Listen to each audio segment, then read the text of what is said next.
So hey guys, অবশেষে নিয়ে এলাম এক্সপ্লোরিং জামালদহ পার্ট 2। এই ভিডিওতে আমরা জানতে চলেছি জামালদহের কুখ্যাত ট্রি হাউসের সম্বন্ধে এবং জামালদহ ফরেস্টের সম্বন্ধে। জামালদহ ফরেস্টে প্রবেশ করার সাথে সাথেই আমি যে বিশাল অতিকায় আকারের একটি গাছ দেখেছিলাম এবং তার গুড়ি দেখে আমি তো একদমই অবাক হয়ে গিয়েছিলাম।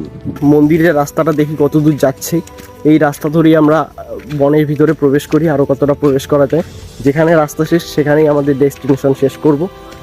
আমি বর্তমানে বনের শেষ প্রান্তে চলে আসলাম, জামালদহ ফরেস্টের শেষ প্রান্তে।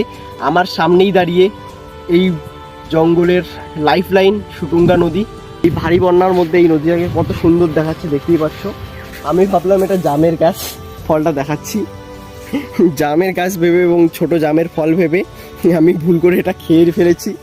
যাই হোক, সেই বন্য ফল খেয়ে আমার কিছুই হয়নি, তাই বন থেকে বেরিয়ে ট্রি হাউসে কিছুটা সময় কাটিয়ে আমি বাড়ির দিকে চলে যাই। ভিডিওটা ভালো লাগলে অবশ্যই লাইক, কমেন্ট অ্যান্ড সাবস্ক্রাইব করুন।